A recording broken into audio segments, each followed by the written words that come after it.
அடுத்து ஒரு கேள்வி கேட்டிருக்கிறாரு. மதுரையிலிருந்து வழக்கறிஞர் அலி சித்திக் என்பவர் கேட்குறார். அவர் என்ன கேட்குறாருன்னு கேட்டால், புகாரியில் ஒரு ஹதீஸை பார்த்தேன். அந்த ஹதீஸு தமிழாக்கத்தை ஃபுல்லாக அனுப்பியிருக்கார். அதை நாங்கள் சாராம்சத்தை சொல்லிடுறோம், மொத்தத்தையும் படிக்காமல்.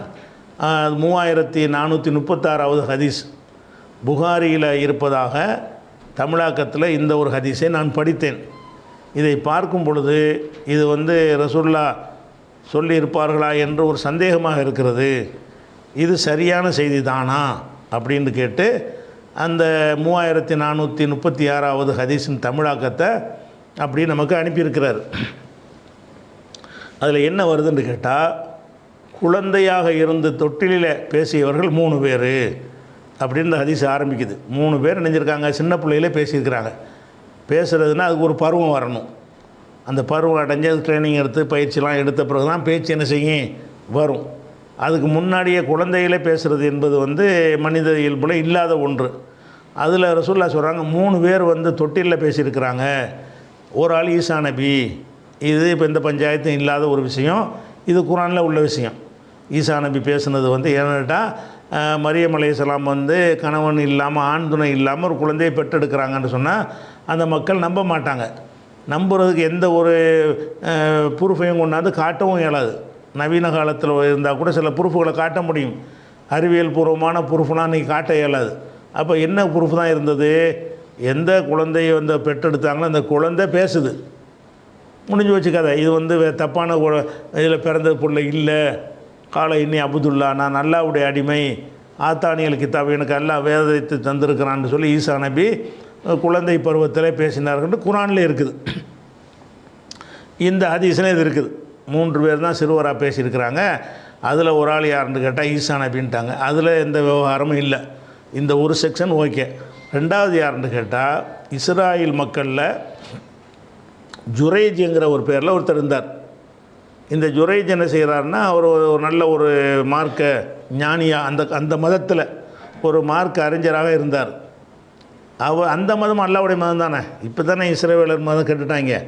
அந்தந்த நபிமார்கள் இருந்த காலத்தில் யஹூதி நசாரா மதம் அவங்களாம் அவங்க தான் சரியான முஸ்லீம் அன்றைக்கி உள்ள காலத்தில்.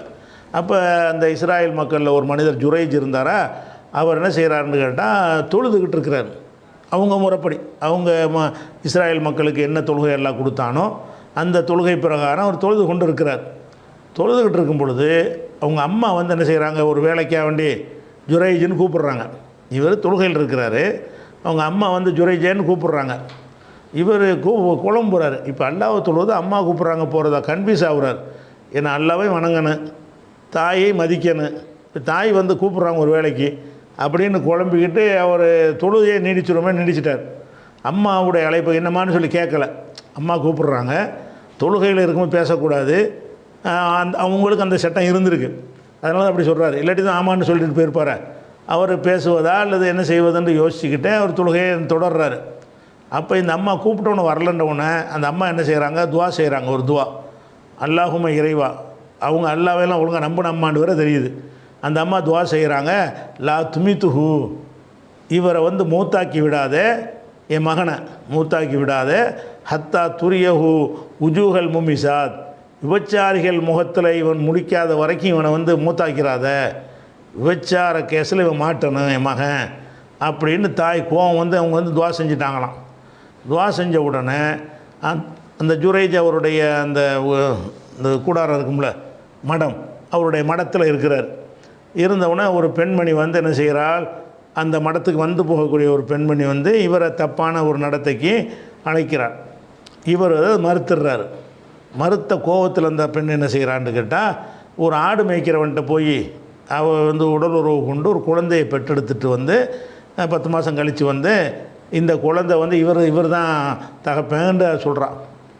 ஏன்னா இந்த ஜுரைஜ் அவருக்கு இனங்கலைகிறதுக்காக வேண்டி அவரை நம்ம பழி போடணுங்கிறதுக்காக வேண்டி வேறு ஒரு ஆளுக்கு ஒரு குழந்தையை பெற்றெடுத்துட்டு இது ஜுரைஜுக்கு தான் பிறந்ததுன்னு அவர் அந்த அம்மா கூட்டத்தெல்லாம் கூட்டிடுறான். கூட்டமெல்லாம் திரண்டு இவரை அடித்து இவருடைய மடத்தையெல்லாம் ஒட்டிச்சு நொறுக்கி தூள் தூளாக்கி விட்டாங்க. அதுக்கப்புறம் என்ன செஞ்சாருன்னு கேட்டால், அவர் ஒழு செஞ்சுட்டு மறுபடியும் தொழுது விட்டு அந்த குழந்தைகிட்ட வர்றார். எந்த குழந்தை தப்பாக பிறந்திருக்கு அந்த குழந்தைகிட்ட வந்து உன்னுடைய தகப்பன் யாருன்னு கேட்குறாரு. மண் அபூக யா குலாம், பையனே உன்னுடைய தகப்பன் யாருன்னு கேட்டவுடனே அந்த குழந்தை சொல்லுது, இந்த ஆடு மேய்க்கிறவன் தான், நீ இல்லை அப்படின்னு குழந்தை சொல்லுது. ஊரே திரண்டு பார்த்துக்கிட்டு இருக்கிறாங்க. அப்போ சொன்ன நன்மையாயிரும்ல, இவர் மேலே உள்ள பழி நீங்கிரும். ஒரு குழந்தை பேசின அற்புத நிகழ்ந்தால் தான் அது ஆதாரமாக ஏற்றுக்குருவாங்கல்ல. ஒரு அதிசயமான நிகழ்ச்சி நடந்த உடனே அப்போ நம்ம தப்பு செஞ்சிட்டோமே என்று சொல்லி, உங்களுக்கு தங்கத்தாலேயே மடத்தை கட்டித்தரோன்னு சொல்லுவாங்களாம். அதெல்லாம் வேணாம், சாதாரண மடத்தை கட்டி கொடுன்னு சொல்லிட்டு இருந்துட்டார். இப்படின்றதே ஒரு அடுத்த ஒரு குழந்தைகளை பேசின லிஸ்ட்டில் ஒன்று ஈசா நபி, அதில் பஞ்சாயத்து இல்லை. ரெண்டாவது இந்த ஜுரைஜுடைய வழக்கில் சம்மந்தப்பட்ட ஒரு பையன். இந்த விஷயம் வந்து ரசூலுல்லாஹ் சொன்னதாக வருது. வந்தாலும் இது வந்து சரியான செய்தி இல்லைனால தெரியுது பார்த்தாலே. ஏன் தெரியுதுன்னு கேட்டால், இவர் தொழுதுகிட்டு இருக்கிறார். தொழுதுகிட்டு இருக்கும் பொழுது அம்மா கூப்பிட்டா போகணும்னு இருக்கா? நீங்கள் தொழுகையில் இருக்கும் அம்மா கூட நீங்கள் போகலாமா? எப்போ போகலாம்? அம்மாவோ ஆட்டுக்குட்டியோ ஒரு சீரியஸானதுக்கு போகலாம். ஒரு விபத்து நடந்து போச்சு, திடீர்னு மயங்கி ஒருத்தன் விழுந்துட்டான், தொழுகை முடிச்சுட்டு அப்படி போகலாம். அந்த மாதிரி ஒரு உயிர் காக்கிற நிர்பந்தம் வந்து அம்மாவாக இருக்குன்னு அவசியம் இல்லை, யாராக இருந்தாலும் போகலாம். சும்மா கூப்பிட்றதுக்கெல்லாம் போகலாமா? தொழுதுட்டு இருக்கும்போது அம்மா வந்து வாசல் நிறுத்த அப்படியே கூப்பிட்டா தொழுகையை முடிச்சுட்டு நீங்கள் ஓடி போயிடலாமா? அவர் கரெக்டாக தான் செஞ்சுருக்கிறார், அவருடைய செயலில் தப்பு இல்லை. இந்த அம்மா வந்து அவர் சரியாக நடந்திருக்கும்போது அவருக்கு எதிராக துவா செய்கிறாங்க, அது பழிக்குமா? இந்த அம்மா என்ன செய்யுது, நான் கூப்பிட்டு வரல, இல்லை நீ விபச்சார குற்றச்சாட்டுக்கு ஆளாகாமல் நீ மூத்தாக மாட்டாயின்னு பத்வா செய்கிறாங்களாம். பத்வா செய்கிறா இருந்தால் எப்போ பத்வா செய்யணும்? உனக்கு பாதிப்பு ஏற்பட்டால் தான் பத்வா செய்யணும். எனக்கு ஒரு அநீதி இழைக்கப்பட்டால் தான் நான் வந்து அவருக்கு எதிராக என்ன செய்யலாம், கையேந்தலாம். அவர் எனக்கு எந்த ஒரு அநீதியும் ஒருத்தர் இழைக்கலை, அப்போ நான் வந்து இவரை நாசமாக்கணும்னு சொல்ல முடியுமா? அதில் ஒரு ஆள்கிட்ட போய் ஏதாவது ஒரு 100 ரூபா தாங்கன்னு கேட்குறேன், தரமாட்டேங்கிறாரு. யாரெல்லாம் இவனை வந்து திருட்டு பயில ஆக்கிருன்னு அப்படி துவா செய்யலாமா? அப்படி செஞ்சால் அது செல்லுமா? அது எல்லாம் ஏற்றுக்குருவானா? இந்த மாதிரி துவாக்கள் வந்து எல்லாட்ட அங்கீகரிக்கப்படுமா? அப்போ துவா அங்கீகரிக்கப்படுவதற்குன்னு எவ்வளோ ஒழுங்குகள் மார்க்கத்தில் சொல்லப்பட்டிருக்கிறது. அதில் வந்து தவறான விஷயங்களுக்கு நீங்கள் செய்கிற துவாக்கள் எப்படி ஏற்றுக்கொள்ளப்படும்? அப்போ இவர் கரெக்டாக செஞ்சுருக்கும் பொழுது அல்லாஹ்வுடைய உதவி இவருக்கு தானே இருந்திருக்கணும். இவர் தொழுகைக்கான தாய் கூப்பிட்டு கூட தொழுகையில் உறுதியாக இருந்தார் என்று சொல்லி அல்லாஹ்வுடைய ரஹமத்து இவர் பக்கம் தானே இருந்திருக்கணும். இப்போ இந்த அம்மா வந்து இவரும் முஸ்லீமான பொம்பளையாக தான், அந்த காலத்து முஸ்லீமான பெண்ணாக தான் இருந்திருக்கிறாங்க. இருந்துக்கிட்டு அல்லாட்டே துவா செய்கிறாங்க, பெத்த மகனை வந்து விபச்சார கசில் மாட்ட வையின்னு சொல்லி எந்த தாயாக சொல்லுவாங்களா? முதல்ல பொதுவான ஒரு மனித இயல்புல வந்து ஒரு தாய் சொல்ல ஒருத்தன் கேட்கலங்கிறதுக்கு இந்த பிரார்த்தனை எந்த தாயாக செய்வாங்களா? ஒரு காஃபிரான தாய் செய்வாங்களா? ஒரு தாய் என்று சொல்லக்கூடியவள் வந்து மகனுக்கு எதிராக வாயளவில் என்ன தேவைண்டா திட்டுவாங்களே தவிர, நீ உனக்கு விபச்சாரம் செஞ்சு அதில் கேஸில் மாட்டி நாசமாக கேவலப்பட்டு போவாய் என்று சொல்கிற அளவுக்கு ஒரு சின்ன ஒரு சம்பவம் கூப்பிட்டு வரலைங்கிறது. கூப்பிட்டு வரல, அம்மா கூப்பிட்டாங்க, இவர் வரல. இந்த ஒரு விஷயத்துக்காக வேண்டி எந்த ஒரு தாயாவது இப்படி ஒரு துவா செய்வாளா? எந்த தாயும் செய்ய மாட்டான். எப்போ செய்வா? சில தாய்கள் பிள்ளைகளை செய்வாங்க, அவன் அந்த மிஞ்சின அளவுக்கு அநியாயம் பண்ணியிருப்பான். சில மகன்களுக்கு எதிராக பண்ணுவாங்கன்னு சொன்னால் இந்த மாதிரி தண்ணி எடுத்துகிறது அதுக்காக செய்வாங்க. கூப்பிட்டோன்னு வரலைங்கிறதுக்கெல்லாமா செய்வாங்க. இவன் அடித்து சித்திரதை பண்ணி ரொம்ப அநியாயம் பண்ணி அவங்க சொத்தையெல்லாம் பறிச்சுக்கிட்டு சாப்பாடு கொடுக்காம தெருவில் விரட்டி விட்டும்போது அப்போ கூட அந்த தாய்மார்கள் பெரும்பாலும் செய்ய மாட்டாங்க. சிலர் செய்வார்களே, ஆனால் இவ்வளோ கொடுமைகள் இருந்திருக்கணும். ஒன்றும் கிடையாது, நல்ல மனுஷனாக இருக்கார், இதெல்லாம் ஊரெல்லாம் நல்ல மனுஷன் போட்டுருது, நம்ம பையன் ஒரு அந்தஸ்தோடு இருக்கான்னு பார்த்து மகிழ்ச்சி சந்தோஷப்படுவாங்களா? நல்ல பேரும் புகழுமாக இருக்கிறவன் பேர்கிட்ட நாசமாக என்ன மாதிரி துவா செய்கிறாங்களாம்? நல்ல பேரும் புகழுமாக இருக்கிறவருக்கு வந்து அந்த பேர் கெட்டு அது மட்டுமா கேட்டு மார்க்கத்துக்கு வரக்கூடிய மக்களும் பின்தங்கிடுவாங்களே. அல்ல அப்படி நிரூபித்து காட்டலைன்னு சொன்னால் இந்த ஆளை சொல்லி நம்ம இஸ்லாத்துக்கு போனோம், இவனே ஆள் சரியில்லாமல் இருக்கிறான் அப்படின்னு எவ்வளோ பேர் திரும்பி போயிடுவாங்க. இந்த அம்மா செஞ்ச வேலைக்கு வந்து அந்த பிள்ளை மூலமாக ஒரு காட்டி கொடுத்துட்டான். காட்டி கொடுக்குற இந்த பேரோடு இருந்து போயிட்டான். ஆகும் இந்த பெயரோடவே என்ன செய்யுது, ஆமாம் இந்த ஆள் தான் செஞ்சார்னு சொல்லி உடைச்சி போட்டாங்கல்ல. உடைச்சி போட்டவன்லாம் அந்த மார்க்கத்தில் உள்ள ஈடுபாடெல்லாம் எத்தனை பேர் மாறிடுவான்? அப்படியான ஒரு விஷயத்தை வந்து ஒரு தாய் செய்வாளா? அல்ல தான் அப்படி செய்வானான்னு பார்த்தோம்னா இந்த சம்பவத்தில் என்ன இருக்குது?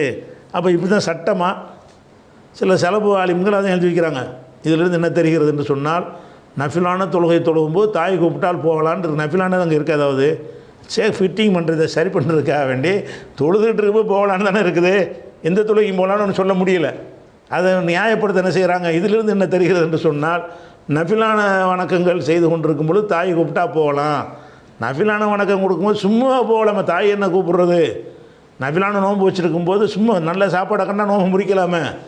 நஃபிலுக்கு பேச்சு கிடையாது. இப்போ கம்பல்சரியான அவர் ஒரு பெரிய அறிஞர் தானே, நஃபிலானதாக இருந்தால் முறிக்கணும்னு அவர் தெரிய தானே செய்யும்.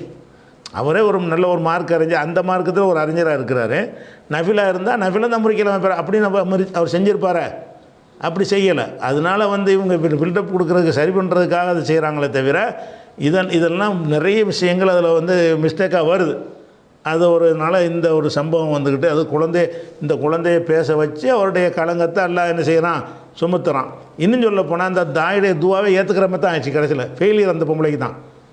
என்ன விபச்சார குற்றச்சாட்டை சுற்றி அவர் தூய்மையாகிட்டார, விபச்சாரம் செய்யலைன்னு இப்போ ஆயிடுச்சே. இந்த அம்மா எந்த துவா செஞ்சாங்களோ அது நடக்கிற மாதிரி போய் நடக்காத மாதிரி போச்சு. இப்போ கடைசியில் அவர் இன்னும் நல்ல பேர் புகழமாவில் வந்துட்டார். இதுக்கு பிறகு அவங்க ஊரே திரண்டு வந்து அவருக்கு கட்டி கொடுத்து பெரிய அந்த மடத்தை நல்லா வசதியாக செஞ்சு கொடுத்துட்டாங்களே. அப்படி பார்க்கும்போது இந்த சம்பவம் வந்துக்கிட்டு ஒரு மார்க்கத்தில் உள்ளதாக தெரியலை. இது இப்படி எந்த தாயும் செய்யவும் கூடாது. இது எல்லாம் இல்லை, ஏற்றுக்கிற மாட்டான். அல்லாஹ்வுடைய தன்மைக்கு இது மாற்றமாக இருக்குது. அல்லாஹ்வுடைய தன்மைக்கே இந்த மாதிரியான அநியாயமான ஒரு துவாவை அல்லாஹ் ஏற்றுக்குருவானா? இது ஒரு அநியாயமான துவா எந்த தாய் செஞ்சாலும். இது ரெண்டாவது ஆள். மூணாவது ஆள் ஒன்று வருது. மூணாவது ஆள் என்னென்னு கேட்டால், ஒரு பெண்ணு யார் எவருன்னு தெரியுது, ஒரு பெண்ணா அவள் என்ன செய்கிறாங்கன்னா அவங்க பிள்ளைக்கு பால் கொடுத்துட்ருக்குறான். யார், ஒரு பெண்ணு அவளுடைய பெத்த பிள்ளைக்கு பால் கொடுத்துட்ருக்குறான். பால் கொடுத்துட்டு இருக்கும்பொழுது என்ன செஞ்சார்னா, ஒரு ஆள் நல்ல வாட்ட சாட்டமாக ஒரு இளைஞன் வர்றானா. வந்தவொடனே இந்த பால் கொடுக்குற தாய் அந்த இளைஞனை பார்த்துவிட்டு, இறைவா இந்த என்னுடைய பிள்ளைய இவனை மாதிரி ஆக்கு. யார், அந்த இளைஞனை பார்த்தா அழகாகவும் நல்ல வாட்ட சாட்டமாக நல்லா இருக்கானா, இவனை மாதிரி நம்ம பிள்ளை வந்தால் நல்லா இருக்குமேன்னு சொல்லி இந்த அம்மா என்ன செய்கிறாங்களாம், துவா செய்கிறாங்களாம், என்ன இந்த மாதிரி ஆக்கிருன்னு சொல்லி. ஆக்கினவுடனே அந்த அம்மா என்ன செய்யுதுன்னு கேட்டால், அந்த குழந்தை என்ன செய்யுதுன்னா, உடனே பால் குடித்த குழந்தை பேச முடியாத பருவம், இப்போ மார்பகத்திலேருந்து வாயை எடுத்துவிட்டு, இறைவா இவனை மாதிரி என்னை ஆக்காதன்னுச்சான். தாயார் இவனை மாதிரி என் பிள்ளை ஆக்குன்னு கேட்டுச்சான். உடனே இந்த குழந்தை என்ன செஞ்சான், இறைவா இவனை மாதிரி என்னை ஆக்காத அப்படின்னு அந்த குழந்தை துவா செஞ்சிருச்சான். அதுக்கப்புறம் கொஞ்சம் நேரம் சென்று ஒரு பெண்மணி வந்தாலாம். அந்த பெண்மணி யாருன்னு கேட்டால், ஊர்லாம் சேர்ந்து அவளுக்கு விபச்சார பட்டம் சுமத்தி வச்சுருக்குறாங்க. இவ கெட்டவ மோசமானவள்னு ஊரே பேசுது. அப்படியான ஒரு பெண்ணு வர்றா. வந்தவுடனே அந்த தாய் என்ன செய்கிறா, அந்த குழந்தை பால் குடிச்சிட்டு இருக்கும்போது, இறைவா என் பிள்ளை இந்த மாதிரி ஆக்கிறாத அப்படின்னு துவா செய்கிறாங்க. உடனே அந்த குழந்தை என்ன செஞ்சுன்னா, இறைவா அந்த மாதிரி என்னை ஆக்கு, இவ்வளோ மாதிரி என்னை ஆக்கு. ஏனண்டா விபச்சாரம் செய்யவும் இல்லை, திருடவும் இல்லை, பொய்ப்பொழி சுமத்தி இருக்கிறாங்க. அதனால் இவ்வளோ மாதிரி தாங்கி கொண்டு பொறுமையாக இருக்கிறார்ல, அந்த மாதிரி என்னை ஆக்குன்னு குழந்தை துவா செஞ்சிச்சு அப்படின்னு சொல்லிவிட்டு, இது மூணாவது சம்பவம். ரெண்டாவதும் போக்கா இருக்கா. இந்த மூணாவது விஷயம் இது மார்க் அடிப்படையில் உள்ளதா? குழந்தை பேசணுச்சுங்கிறது ஒரு ஈசா நபியை பேச வைக்கிற அல்லாஹ் தன்னுடைய வல்லமையினால் ஒன்றை உண்டாக்கிவிட்டு அதை ப்ரூவ் பண்ணுவதற்கு ஈசா நபியை பேச வச்சாங்கிறது அது ஓகே. இதில் பொய்யான துவா, தவறான துவா ஏற்றுக்கொள்ளப்பட்ட மாதிரி கான்செப்டுக்கு மாற்றம் வருது. இதில் என்ன வருதுன்னு சொன்னால், இஸ்லாத்தின் ஃபண்டமெண்டலான ஒரு கொள்கை, மறைவான விஷயம் யாருக்கும் தெரியாது. இது இஸ்லாத்தின் அடிப்படை கொள்கை. மறைவானதுன்னு என்ன அர்த்தம், இந்த குழந்தைக்கு அந்த அந்த ஏன் பிறகு வருது என்னென்னு கேட்டால், அந்த பையன்கிட்ட விளக்கம் கேட்குறாங்க. நீயும் அந்த ஆளுமா அந்த இளைஞன் மாதிரி வேணாண்டு இதை கேட்ட அப்படின்னு கேட்டால், இவன் பிற்காலத்தில் ஒரு அடக்குமுறை செய்கிற ஒரு ராஜாவாக வருவான் இவன், அதனால தான் என்னை அந்த மாதிரி ஆக்காதுன்னு கேட்டேன்னு இந்த பையன் அதுக்கு தப்சீர் வர பண்ணாண்டு வருது. அப்போ அதே ஹதீஸில் இருக்குது. அதன்படி பார்த்திங்கன்னு சொன்னால், இந்த ஒரு இளைஞனாக இருக்கக்கூடியவன் பிற்காலத்தில் ஒரு ஜப்பாராக ஒரு அடக்குமுறை செய்கிற ஒருத்தனாக மாறுவான் என்கிறது மறைவான விஷயம். இப்போ உள்ளதை வேண்டாம் பார்த்து இளைஞனாக இருக்கான்னு மட்டும்தான் கண்டுபிடிக்க முடியும். இவன் 25 வருஷத்துக்கு பிறகு 30 வருஷத்துக்கு பிறகு 40 வருஷம் என்ன மாதிரி ஆவான்னு கண்டுபிடிக்க முடியுமா? யாராலையும் கண்டுபிடிக்க இயலாது. அவனுக்கே கண்டுபிடிக்கல அவனை பற்றி.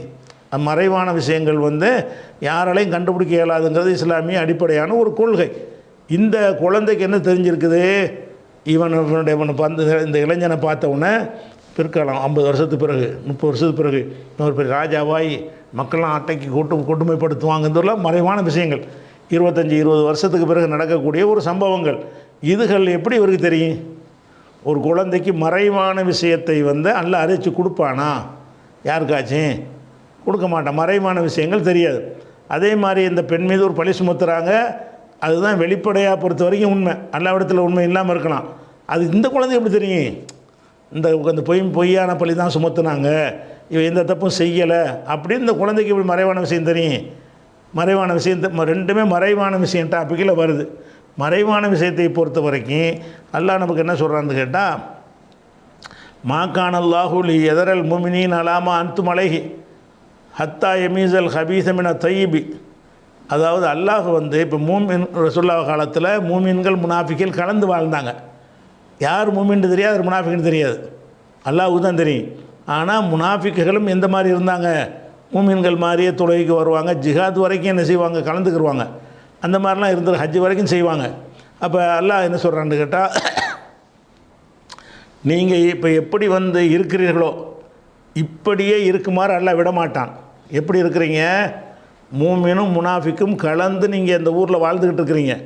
அல்லாஹ் வந்து என்ன செய்ய மாட்டான்? ஹத்தா எமீசல் ஹபீசமின தையிபி, கெட்டவனிலிருந்து நல்லவனை பிரித்து காட்டாமல் அல்லாஹ் விடமாட்டான்.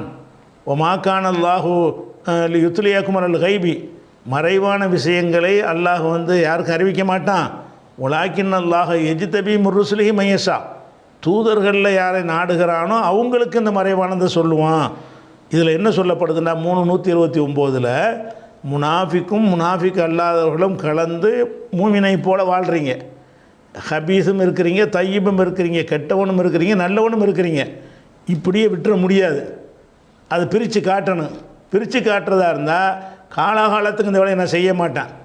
ரசூல் இருக்கிறதுனால ரசூலுக்கு இதை நான் அறிவித்து கொடுத்து ரசூல் மூலமாக நான் அல்லாஹ் வந்து கைபான விஷயங்களை யாருக்கு அறிவிக்க மாட்டான். வலாக்கின் அல்லாஹ் எஜ்தபி முருசுலை மையசா, தன் தூதர்களில் நாடியவர்களை தேர்ந்தெடுத்து அல்லாஹ் அறிவித்து கொடுப்பான்.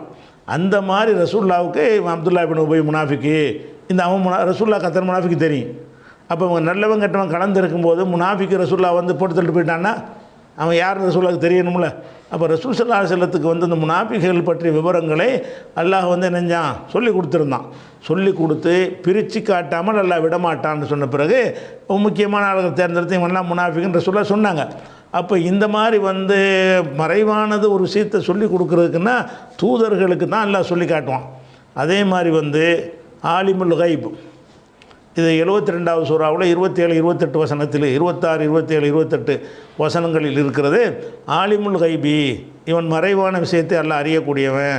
ஃபுலா யுல்ஹிரு அலா கைபிஹி அஹதா, அவனுடைய மறைவான விஷயங்களை யாருக்கும் அறிவிக்க மாட்டான். இல்லா மனிர்த்தலா மிர் ரசூலின், தேர்ந்தெடுக்கப்பட்ட தூதர்களை தவிர. இவர் தூதரா? மறைவானது அதை அறிவிக்க மாட்டான். தேர்ந்தெடுக்கப்பட்ட தூதரை தவிர எவருக்கும் அறிவிக்க மாட்டான்னு சொன்னால், ஒருத்தர் மறைவானதை சொன்னார்ன்று வந்தால் தூதரான்னு பார்க்கணும். தூதர் இல்லைன்னா பொய்.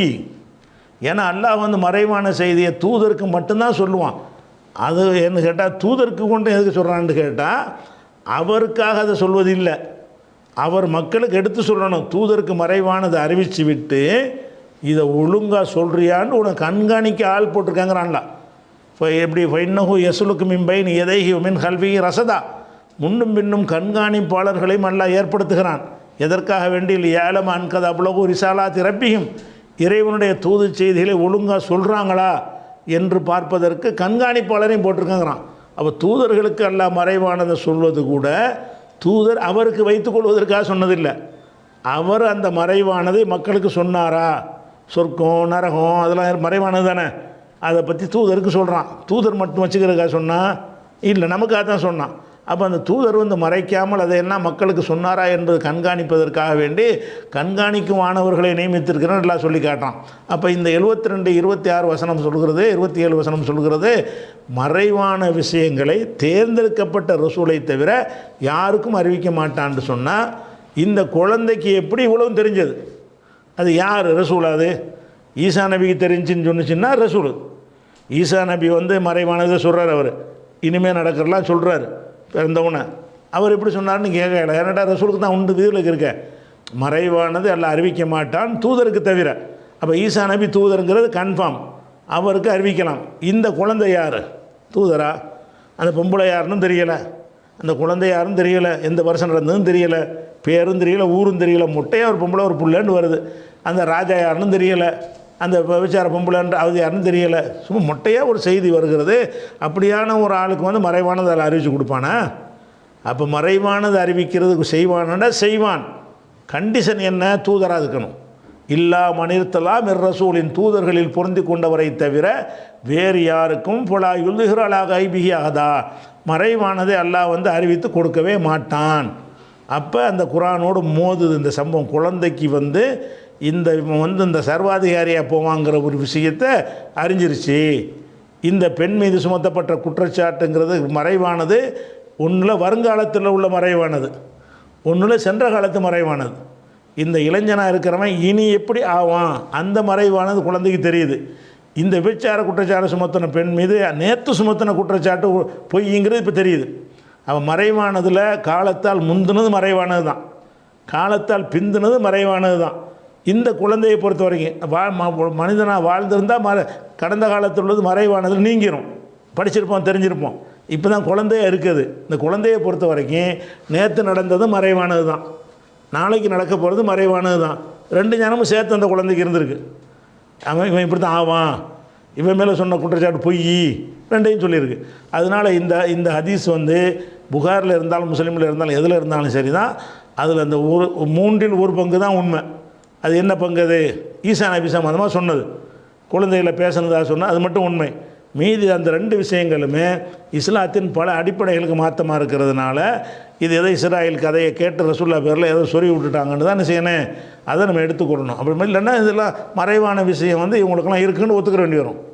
அது ஒன்றும் சுருக்கமாக வந்து 27-65 சொல்லுகிறான், குல் நபியில் நீங்கள் சொல்லிவிடுங்கள், லா யாலமும் அன்பி சமாவாத்தி உள்ளறதில் கைபை இல்லல்லா, ஆமாம் அல்லாவை தவிர யாரும் மறைவானதை வானத்தில் உள்ளவர்களும் பூமியில் உள்ளவர்களும் அறிய மாட்டார்கள் என்று சொல்லிவிடுங்கள். இதுதான் இஸ்லாத்தின் ஃபண்டமெண்டல் கொள்கை, அடிப்படை கொள்கை. அதை உதைக்குது இந்த ஹதீஸ். அதனால் இது சரியாக